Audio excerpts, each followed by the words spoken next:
ത്രിയേക ദൈവത്തിന് സ്തുതി. ഇന്ന് വലിയ നോമ്പിന്റെ 48ാമത്തെ ദിനം. കാൽവറിയിലേക്കുള്ളതായ നമ്മുടെ യാത്രയുടെ 48ാമത്തെ ചവിട്ടുപടിയും നാം ചവിട്ടിക്കഴിഞ്ഞു. ഇന്ന് ദുഃഖവെള്ളിയാണ്. കർത്താവിനെ ക്രൂശിലേറ്റിയതായ ദിനം. നമ്മുടെ അല്പസമയത്തെ ചിന്തയ്ക്കും ധ്യാനത്തിനുമായി മത്തായിയുടെ സുവിശേഷം 26-ാം അധ്യായം 31 മുതൽ 75 വരെയുള്ളതായ വാക്യങ്ങൾ. മാളിക മുറിയിലെ നിസ്തുലമായ പെസഹായ്ക്ക് ശേഷം സ്തോത്രം പാടി ഒലിവ് മലയിലേക്ക് പുറപ്പെട്ട യേശുവിനെയും സംഘത്തെയും നാം കാണുന്നു. എന്നാൽ ആ സംഘത്തിൽ യൂദ ഉണ്ടായിരുന്നില്ല. അയാൾ ഇരുളിലേക്ക് നിഷ്ക്രിയമാകുകയും യേശുവിനെ കാണിച്ചു കൊടുക്കുന്നതിനുള്ള പദ്ധതികൾ ആസൂത്രണം ചെയ്യുകയുമായിരുന്നു. എന്നാൽ യേശുവിനോടൊപ്പം ഉണ്ടായിരുന്നുവെന്ന് അവകാശപ്പെട്ടവർ ഇടറിപ്പോയ ചില മേഖലകളെ കുറിച്ച് ഈ വേദഭാഗം നമ്മെ ഓർമ്മിപ്പിക്കുന്നു.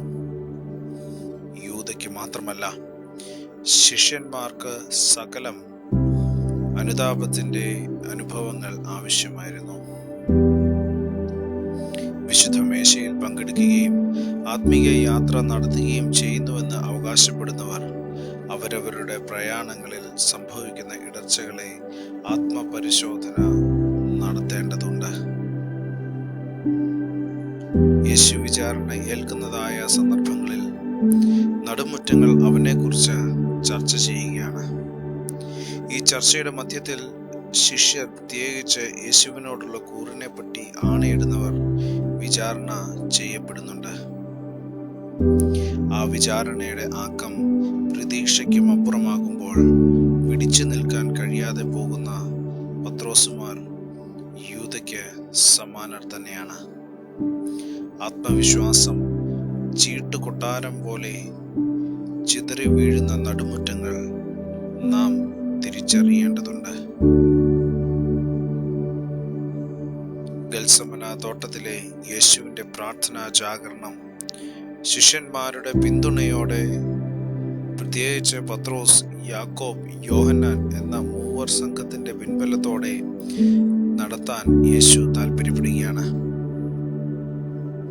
ബലഹീന ജഡത്തിന്റെ യാഥാർത്ഥ്യത്തെക്കുറിച്ച് യേശു അവരെ ഓർമ്മിപ്പിക്കുന്നുണ്ട്. യേശു മുമ്പോട്ട് പോയി കവണ വീണ് പ്രാർത്ഥിക്കുകയാണ്.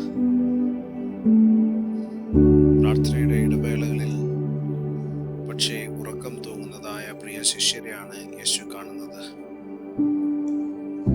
ആത്മാവിന്റെ ഒരുക്കങ്ങളെ നിർവീര്യമാക്കുന്ന ജഡത്തിന്റെ കാമനകളെ ശിഷ്യന്മാർ തിരിച്ചറിയേണ്ടതുണ്ട്.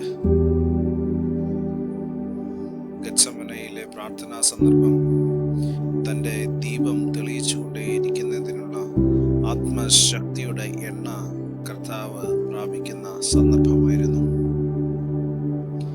ആത്മീയാനുഭൂതികളുടെ ഗിരിശൃംഗങ്ങളെ ദൈവഹിതത്തിന്റെ പ്രായോഗികതകളുടെ മലകളാക്കുവാൻ കഴിയാതെ പോകുന്ന സന്ദർഭങ്ങളിലെല്ലാം തള്ളിപ്പറച്ചിലുകളും ഒറ്റിക്കൊടുക്കലുകളും സംഭവിച്ചുകൊണ്ടേയിരിക്കും.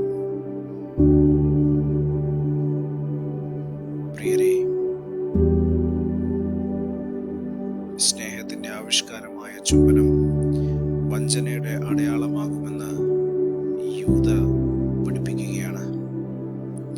നിഴൽ വീണ് കിടന്ന ഗത്സമനയിലെ അന്തരീക്ഷത്തിൽ യേശുവിനെ അറിയാവുന്നത് അടുത്ത് ഇടപഴകുന്നവർക്ക് മാത്രമായിരുന്നു. വിശുദ്ധ പ്രതീകങ്ങളെ യേശുവിനെ ഒറ്റുന്നതിനുള്ള മാധ്യമമാക്കി തീർക്കുന്ന അപജയം ഇന്നും യൂദയുടെ അനുഗാമികൾ ചെയ്തുകൊണ്ടേയിരിക്കുന്നു. യേശുവിനോടൊപ്പം നിന്നവരാകട്ടെ യേശുവിനെ സംരക്ഷിക്കാനുള്ള ശ്രമങ്ങളാണ് നടത്തിയത്. യേശുവിന്റെ മനസ്സും ദൈവരാജ്യത്തിന്റെ മനസ്സും തിരിച്ചറിയുവാൻ കഴിയാത്തവരുടെ തീവ്ര പ്രതികരണങ്ങൾ യൂദയുടെ ഒറ്റുകൊടുക്കലിന് സമാനമാണ്.